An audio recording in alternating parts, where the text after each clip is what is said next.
मुख्यमंत्री सुखविंदर सिंह सुक्खू ने 11 जुलाई को मंत्रिमंडल की महत्वपूर्ण बैठक बुलाई है। वीरवार के दिन राज्य सचिवालय में इस कैबिनेट बैठक का संचालन किया जाएगा और सबसे महत्वपूर्ण 10 तारीख को हिमाचल प्रदेश में चुनाव है और 11 को कैबिनेट की मीटिंग होगी। इस मीटिंग में सबसे बड़ा एजेंडा हिमाचल प्रदेश के पटवारी कानूनगों को स्टेट काडर बनाने का एजेंडा मंत्रिमंडल में की बैठक में लाया जाएगा। इसके अलावा विभिन्न विभागों की लटकी भर्तियों पर फैसला होगा। नए विभागों में भर्तियों के साथ पदों के क्रिएशन के एजेंडे कैबिनेट की बैठक में लाए जाएंगे। राज्य में कुछ संस्थानों को खोलने को लेकर भी फैसले होंगे। इसके अलावा कुछ नई पॉलिसी, कुछ नए डिसीजन राज्य सरकार इस कैबिनेट की बैठक के माध्यम से करेगी। इसके अलावा एजुकेशन डिपार्टमेंट के एजेंडे भी इस कैबिनेट की बैठक में शामिल किया जाएगा। जाहिर तौर पर वोटिंग के अगले दिन ही कैबिनेट की यह बैठक सीएम सुक्खू ने बुलाई है, यानी 10 जुलाई को हिमाचल प्रदेश के 3 विधानसभा उपचुनावों के लिए वोटिंग होगी। 11 को कैबिनेट का आयोजन होगा। राज्य में 10 तारीख को विधानसभा के सीटों के लिए वोटर को अवकाश भी दिया जाएगा। तीनों सीटों के लिए नालागढ़, हमीरपुर और देरा कंस्टिट्यूएंसी के वोटर्स को इस दिन छुट्टी होगी, जबकि पड़ोसी राज्य चाहे वो पंजाब, उत्तराखंड हैं, तमाम उन वोटर को भी छुट्टी होगी जिनके उन राज्यों में चाहे विधानसभा या लोकसभा चुनाव हो, उनमें वोटिंग के लिए छुट्टी दी जाएगी जो हिमाचल प्रदेश में केंद्रीय या अन्य बोर्ड कॉर्पोरेशन के कर्मचारी हैं। हिमाचल प्रदेश के आईएएस अधिकारी आशुतोष गर्ग केंद्रीय मंत्री जेपी नड्डा के पीएस होंगे। 360 वेरिफिकेशन के बाद आशुतोष गर्ग को केंद्रीय डेपुटेशन की हरी झंडी दे दी गई है। केंद्र सरकार ने हिमाचल प्रदेश सरकार को इन आदेशों की सूचना जारी करते हुए राज्य सरकार से आग्रह किया है कि आशुतोष गर्ग को रिलीव कर केंद्र में भेजा जाए। वर्ष 2014 बैच के आशुतोष गर्ग को ये बहुत बड़ा जिम्मा मिलने वाला है, क्योंकि माना जाए तो इस समय कई अधिकारी ऐसे जो केंद्रीय प्रतिनियुक्ति पर जाना चाहते थे, लेकिन जिस प्रकार से केंद्रीय प्रतिनियुक्ति के लिए तमाम अधिकारियों की 360 की वेरिफिकेशन की जाती है, तमाम एजेंसियों से उनकी ऑनेस्टी को लेकर, उनकी डेडिकेशन को लेकर, उनकी कार्यशैली को लेकर भारत सरकार फीडबैक लेती है।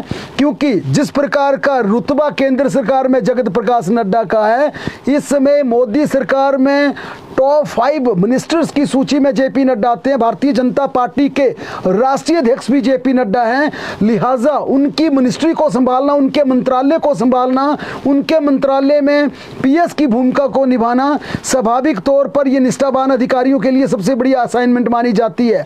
आशुतोष गर्ग जयराम सरकार में कुल्लू में डिप्टी कमिश्नर लगाए गए थे। सुक्खू सरकार में भी कुछ माह तक उन्होंने बतौर डिप्टी कमिश्नर कुल्लू में सेवाएं दी थी और उन्हें अब शिमला बुलाकर वर्तमान सरकार ने उन्हें कार्मिक विभाग का विशेष सचिव तैनात किया। इसके अलावा उन्हें जीआईसी का एमडी भी लगाया गया है, लेकिन अब उन्हें भारत सरकार में काफी महत्वपूर्ण दायित्व मिलने जा रहा है और केंद्रीय मंत्री जेपी नड्डा के अब आशुतोष गर्ग पीएस होंगे। इसी बैच के अरिंदम चौधरी, वर्ष 2014 बैच के आईएएस अरिंदम चौधरी ने भी सेंट्रल डेपुटेशन के लिए आवेदन कर दिया है। 1999 बैच के अमनदीप गर्ग लंबे समय से छुट्टी पर चल रहे हैं, उन्होंने 1 मंथ की और छुट्टी एक्सटेंड करवा ली है। उन्होंने भी केंद्रीय प्रतिनियुक्ति के लिए आवेदन कर दिया है। माना जा रहा है कि यहाँ पर उनका भी, अमनदीप गर्ग का भी भारत सरकार में उन्हें बड़ी असाइनमेंट मिलने की, उन्हें दायित्व भी ये सौंपने की तैयारी है। पीएमओ में उन्हें असाइनमेंट दिए जाने की पूरी चर्चा चल रही है और उनका भी 360 का वेरिफिकेशन हो चुका है और उनके भी किसी भी समय उनके आदेश जारी हो सकते हैं। वर्ष 2009 बैच की मानसी साई ठाकुर और होनचंद ठाकुर दोनों दंपत्ति हैं, आईएएस अधिकारी हैं, हिमाचल प्रदेश के युवा अधिकारी हैं, निष्ठावान अधिकारी हैं। दोनों अधिकारियों ने भी केंद्रीय प्रतिनियुक्ति के लिए आवेदन कर दिया है।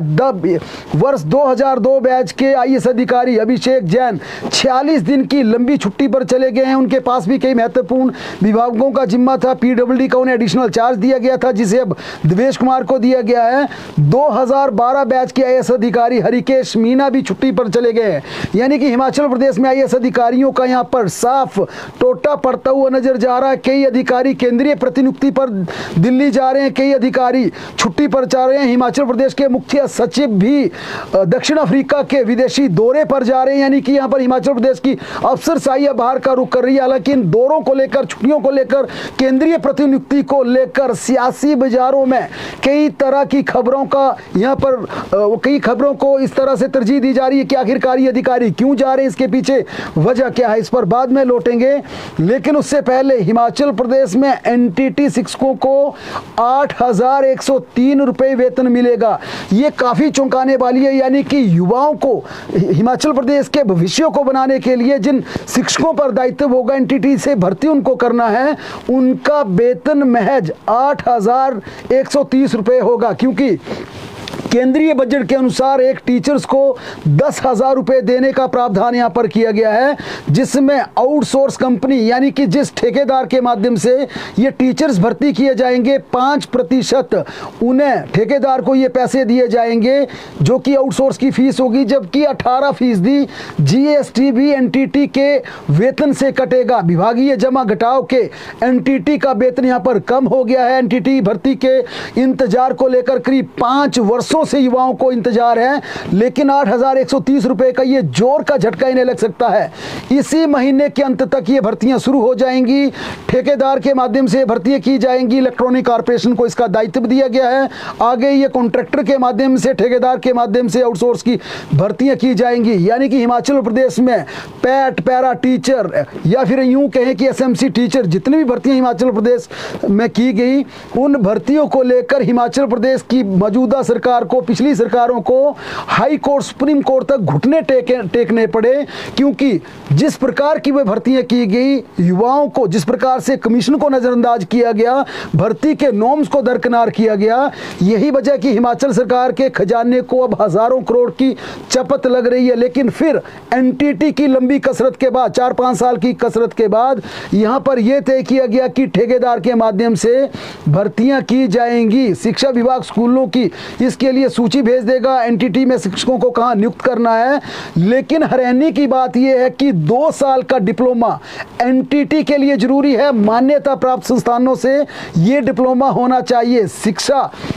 लेकिन शिक्षा के मुताबिक 1,000 से भी कम 2 साल की एनटीटी डिप्लोमा धारक हिमाचल प्रदेश में है। यानी कि आपको शैक्षणिक योग्यता पूरी चाहिए, एनसीटी के नॉर्म्स पूरे चाहिए।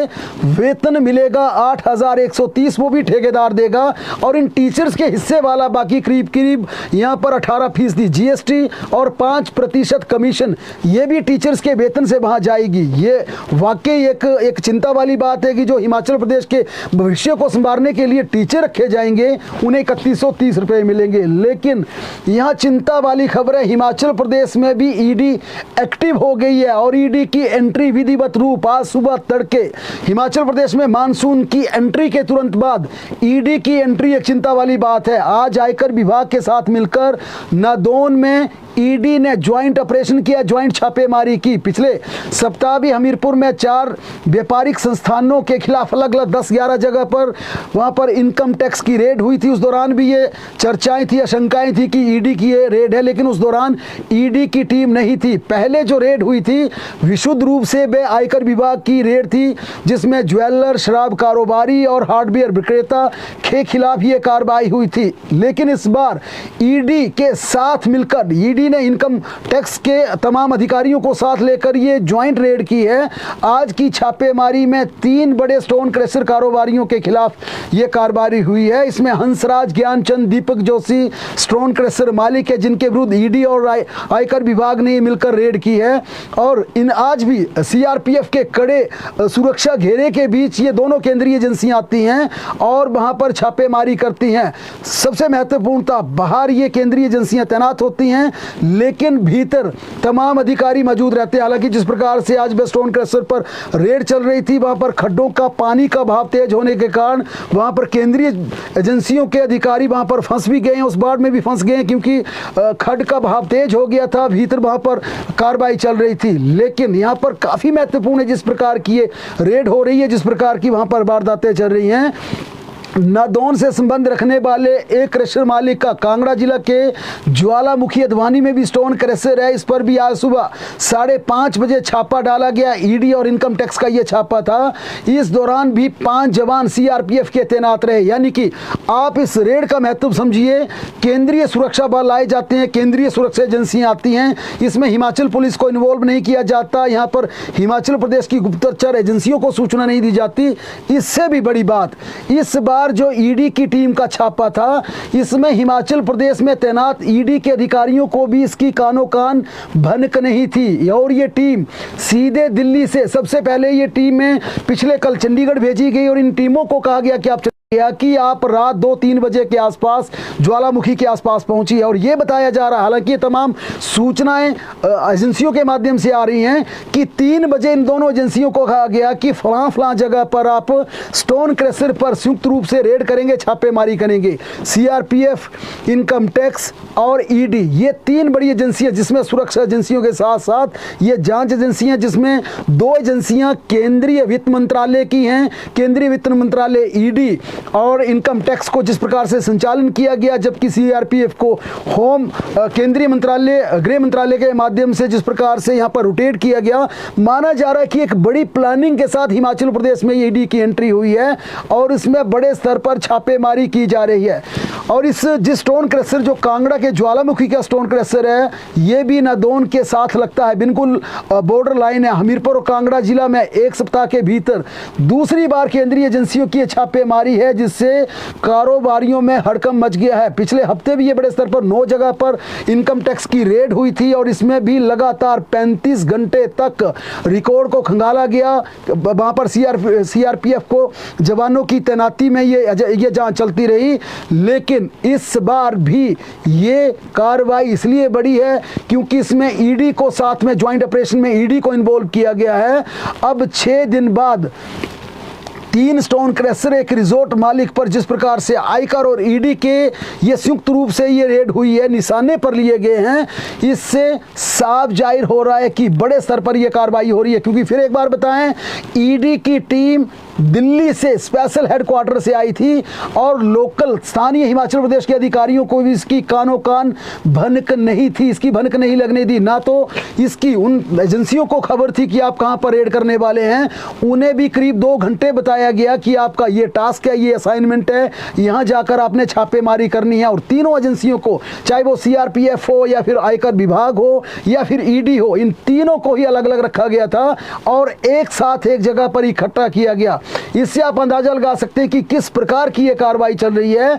माना जा रहा है कि यह भूमिका बांधी जा रही है। इसके बाद ईडी कुछ नेताओं और कुछ अधिकारियों तक पहुंच सकती है, उनके खिलाफ भी एविडेंस तलाशे जा रहे हैं। और इसके पीछे अब ये खंगाला जा रहा है, क्या इस बार भी हिमाचल प्रदेश में जो ईडी की कार्रवाई है वाकई ये मेरिट के आधार पर हो रही है या फिर इसके पीछे की कोई सियासी पटकथा है, कोई राजनीतिक कहानी है। इसे लेकर भी चर्चाओं का बाजार गर्म है, क्योंकि हिमाचल प्रदेश में चुनाव होने हैं, 10 को वोटिंग होनी है। इससे पहले जिस प्रकार से अकेले हमीरपुर जिला और खासकर नादौन में ईडी एक्टिव होती है, आयकर विभाग एक्टिव होता है और केंद्रीय एजेंसियों को इन्वॉल्व किया जाता है, हिमाचल प्रदेश की सुरक्षा एजेंसियों को बाहर रखा जाता है, अब बड़े स्तर पर चर्चा हो रही है कि क्या वाकई कोई ईडी के पास इतना बड़ा इनपुट है कि उस आधार पर कोई बड़ी कार्रवाई होगी। क्योंकि कुछ महीने पहले ईडी ने कुछ दस्तावेज ऊना जिला से भी खंगाले थे, हालांकि उसमें कुछ ज्यादा ईडी के हाथ नहीं लगा था। लेकिन इस बार जिस प्रकार से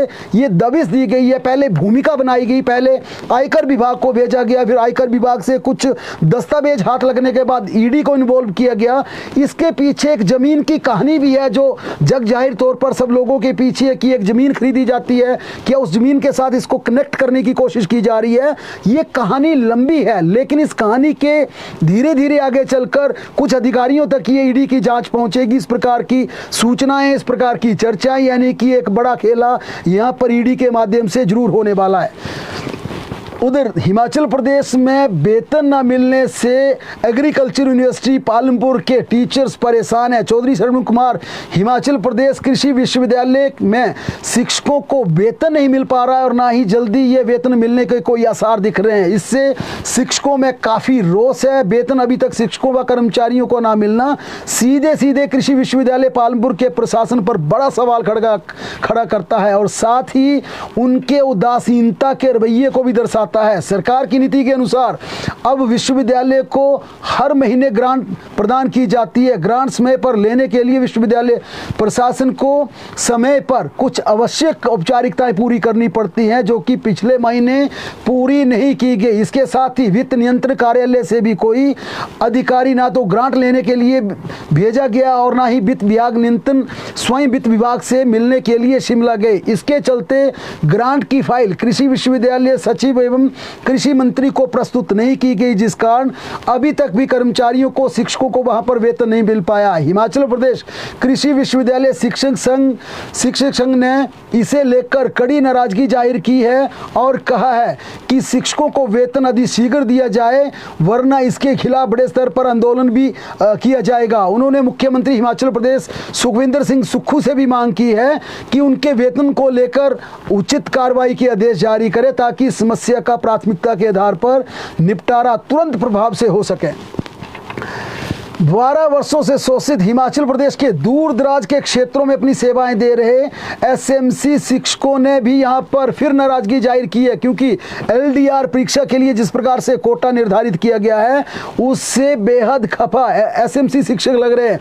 उनका कहना है कि दोहरे मापदंड क्यों, आप यहां पर चाहे वो पैट हो, पैरा हो या दूसरे टीचर्स को आपने जिस प्रकार से नियमितीकरण का लाभ दिया, लेकिन यहां पर आपका एसएमसी टीचर से क्या आपकी नाराजगी है, क्या उनसे आपका उदासीन रवैया है कि 12 वर्षों से वनवास काट रहे हैं, अपने पूरे कैरियर को दांव पर लगा रहे हैं, लेकिन नियमितीकरण के नाम पर उन्हें सिर्फ ठेंगा दिखाया जा रहा, आश्वासन दिया जा रहा है। इसके चलते एक बार फिर इन शिक्षकों ने मांग की है कि उन्हें नियमित किया जाए, ताकि कम से कम उनकी निष्ठाओं का, उनकी सेवाओं का फिल्म मिल सके।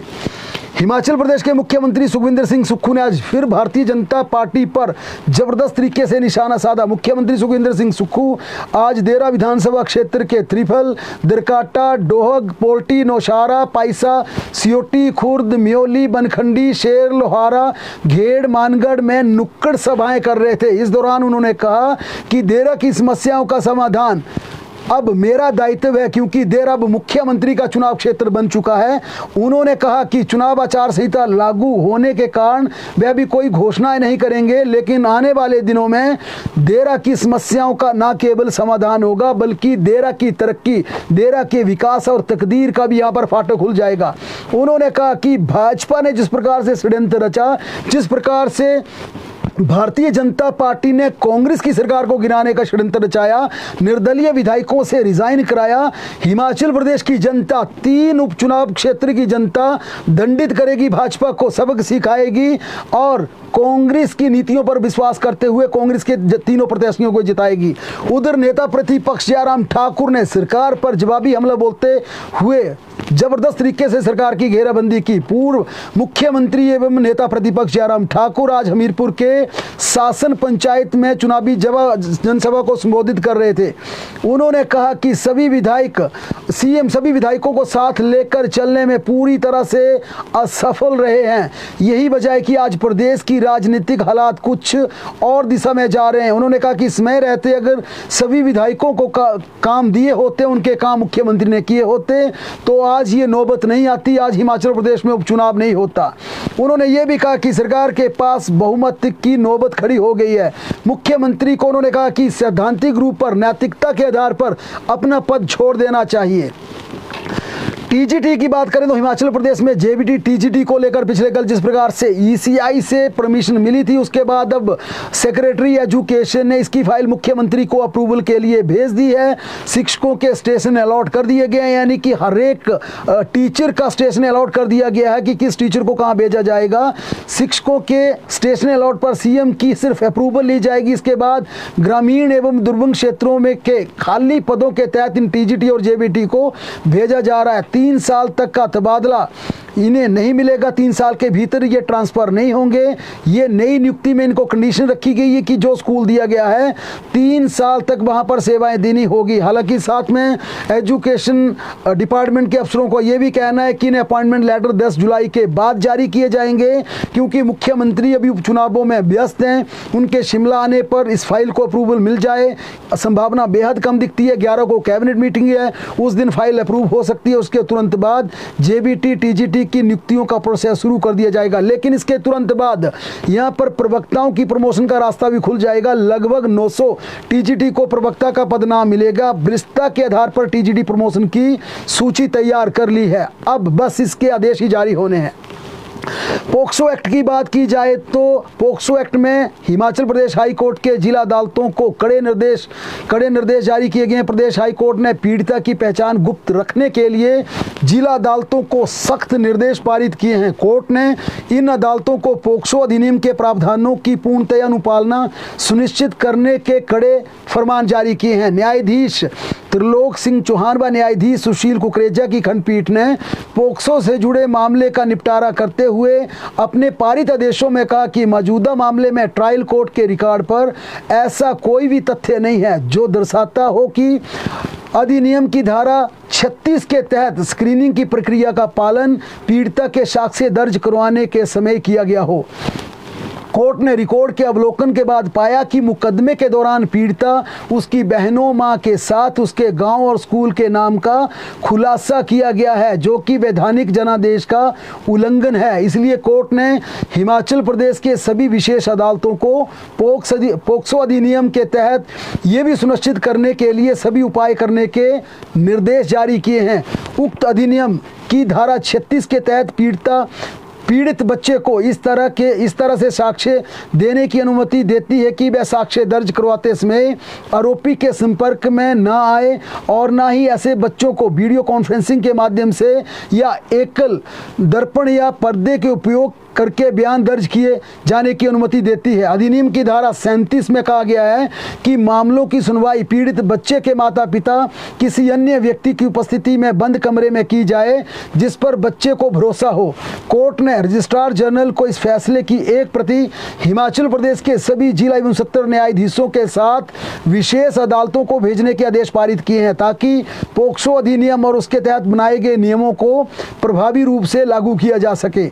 इस आदेश की एक प्रति सदस्य सचिव हिमाचल प्रदेश राज्य विधिक सेवा प्राधिकरण के साथ साथ हिमाचल प्रदेश राज्य न्यायिक अकादमी को भी व्यापक विचार विमर्श के लिए भेजने के आदेश पारित किए हैं। बाहरी राज्यों के सेब के खरीदारों को बुलाएगी हिमाचल प्रदेश की सुक्खू सरकार। हिमाचल सरकार ने सेब सीजन के लिए बाहरी राज्यों से बड़े आढ़तियों को बुलाने की तैयारी कर ली है। प्रदेश में यह प्रयोग पहली बार किया जा रहा है। इससे लोकल आढ़तियों का एकाधिकार, उनकी मोनोपोली खत्म हो जाएगी। सेब खरीदारों में प्रतिस्पर्धा बढ़ेगी और बागवानों को सेब के अच्छे दाम मिलेंगे। सरकार के इस फैसले का बागवान स्वागत कर रहे हैं। बागवानी मंत्री ने बताया कि दिल्ली, कोलकाता, मुंबई, चेन्नई के आढ़तियों से सेब सीजन के लिए हिमाचल प्रदेश बुलाया गया है।